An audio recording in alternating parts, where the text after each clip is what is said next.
What is going on, guys? DBG here, and in this video we are going to be doing a gameplay with what I believe is one of the cheesiest squads in NBA 2K19, my team, and we are going to be using it and attempting to go 12-0 for the final time. So I don't know why I'm in a squad. I'm not going to go over too much, but this is basically the squad that we were using, and in my opinion you cannot get much better than this. Sure, there are a lot of people that would have other players in, but I just think this is as good as any team. I'm being completely honest, I think it is. So at the point guard position, we've got Hedo Turkoglu. Hedo Turkoglu is averaging 14.3 points per game for me through 20 games, and also insane badges. And honestly, of all cards I'm going to miss using in 2K20 from the start, Hedo is probably going to be number one. We're right up there with number one. You go from using your super OP players to back to using your amethysts, or you never know when the my team block comes out. Then we've got Kevin Durant at 2. Really nice shooter, Hall of Fame limitless range, 99 everything. Well, 99 pretty much everything that matters. Also got an insane release, and it's got length and good on defense. A fantastic card in game, and again, one of the best cards we've ever seen in my team. I'm pretty sure that if I ran with this squad against the best squad in 2K17, with all those players, including the Charles Barkley, I'm telling you, Kristaps Porzingis would, actually no, I think he probably wouldn't kill Charles Barkley. However, if I went with a lineup, a little bit different lineup with Jameson would be as good, if not better than that Barkley, because, well, as good stats and base 11. Paul George's incredible, Kristaps incredible, and Shaq's incredible.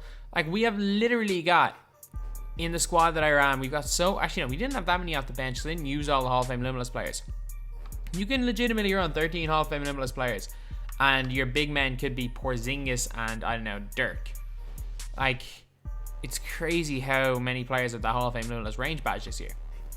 Shaq and Kristaps, super OP. Again, if they are going small ball, I'm probably going to run Antoine Jameson instead of Kristaps, and I'm going to change up the bench. So, going to play Kurolenko at the 3. Gonna cheese and play Giannis the 1 because it is 2K19. We all know that almost everyone who uses Giannis is going to use my point guard. And again, if it ain't broke, don't fix it.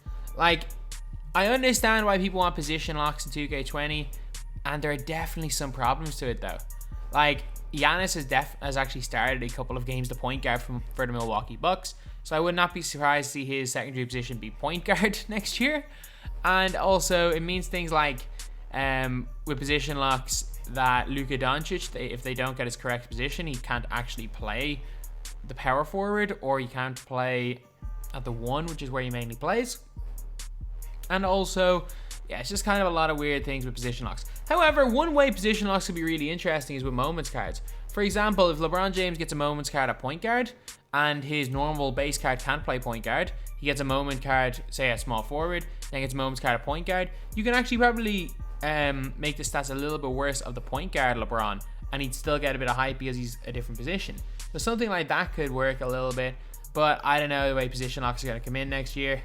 I have a feeling they're going to do something about it, but I don't know. People have been saying that every year, and 2K have done a really poor job of it. But anyway, next we've got James Worthy, who I've been using more and more, and I forgot how good this card is.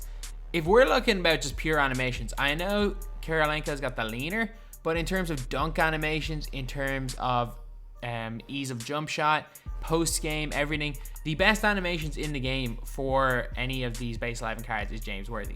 Still one of the best cards in the game. Not incredible stats, good stats, but not incredible compared to most of the elite cards in the game. He's got Hall of Fame badges, 16 of them, no limitless or anything like that, but he's still averaging 10 points per game for me in 14 games, which is a lot for me, considering that Kurolenko is only averaging, around the same. Kurolenko is a beast. Bob Pettit's probably averaging less. I love Bob Pettit, he is. And Kareem's definitely averaging less. Kareem, 5.9 points per game, one of the best cards in the game. We've got Antoine Jameson, Danny Granger, and Tom Gugliotta. If we're struggling to score Worthy, I can put in Danny Granger. If we're struggling at the small forward or power forward positions, or if Kristaps getting roasted, I can put in Antoine Jameson. Or also, if we need a little bit more shooting from our big men, I can put in Gugliotta for Kareem. Or if we just need a little bit more height, I can just put in Gugliotta anyway, because in my opinion, he's one of the best base 11 shooters in the game, even though he doesn't have limitless. So anyway, yep, that is the team. This is the team we are going to be running with and going 12-0 with. And now let's get on to the games. Alright, so we came into these games at 9-0, which meant we needed to win 3 games in order to go 12-0 for the final time this year. So the first game we're coming up against a fairly decent squad, a lot of Galaxy Opals, and we did actually start off not great, going 4-0 down. Big 3-pointer there from Kevin Durant, and I'm not going to lie. I'm not going to lie. I played my normal game style. I played my full court press. Call it cheesy if you want, but that's the way I play most effectively, so I was running with it.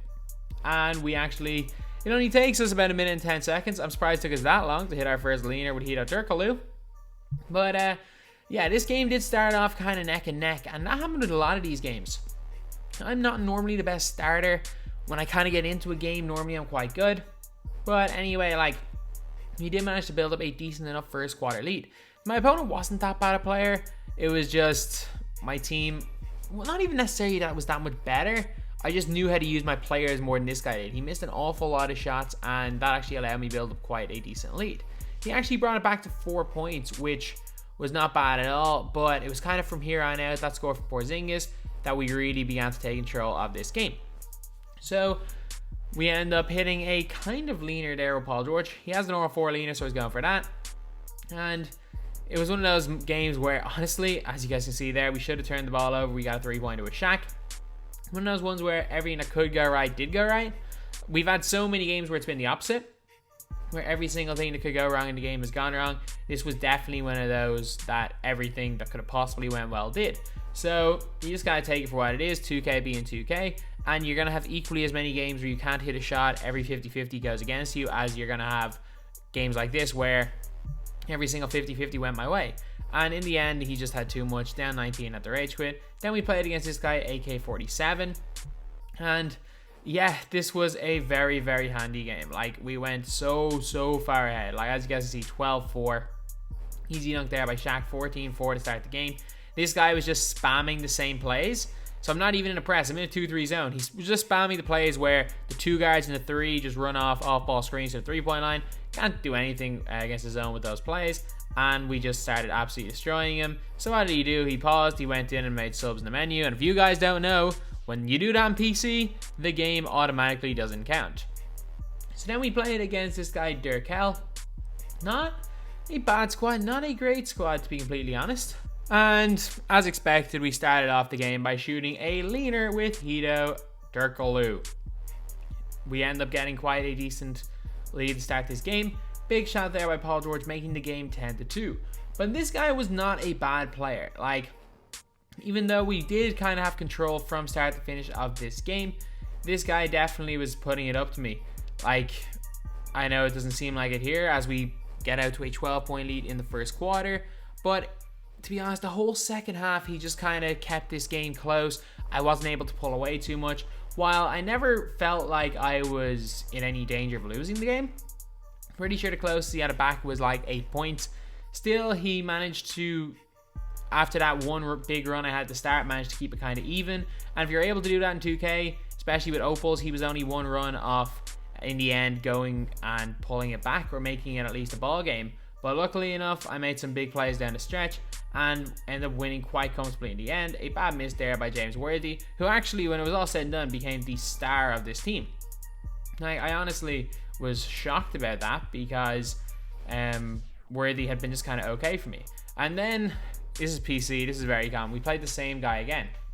And after kind of dominating the first game, this guy brought it back and ended up with an 8-point lead going into the second quarter. Like, this was one of, I'm not even gonna say I started badly because I didn't. This guy just started off on fire. I wasn't worried.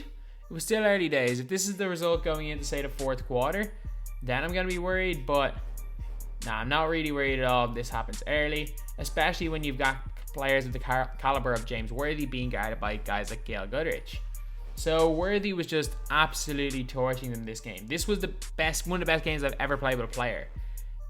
It was with James Worthy. Like, Jameson hitting a big shot there. Hito Turkaloo giving us our first lead of the game with a leaner. And the second half, we just pulled away. As soon as we got a little bit of a lead, we completely pulled away. James Worthy, it was his show. It became the James Worthy show in the end. And he ended up with 37 points on 18 shots. 16 of 18 from the field, 37 points. And luckily enough, we ended it with a 3-pointer at Hito. Not a leaner, but no better player to hit the last shot in our last ever 12-0. So yeah, we ended up getting Jason Richardson, who is by far the best of all of these Player of the Month cards. A fantastic card, and a card that I'm delighted to have gotten this year. So anyway, that is the video. This is the final time I have gone 12-0 this year. The final time I'll be doing it. And we have got Jason Richardson, who is without doubt, the best of all these 12-0 rewards. So yeah, we managed to get all of them except Jason Williams, and we do have Jason Williams on PS4. But it is kind of, I'm not gonna say it's kind of crazy. It's kind of weird coming up towards the end of the year, so all these players are gonna be gone, and I don't know, I'm getting a little bit sentimental with all these cards, with all this, with 2K19, because whatever about previous years, I think I've made nearly 1,000 videos this year, which is absolutely nuts. So yeah, cannot wait for 2K20. I honestly am still freaked about not being able to go to Community Day, but look, everything happens for a reason, and I'll hopefully get another chance for that. So anyway, that's the video. Thank you guys for watching. Please like, comment, and subscribe.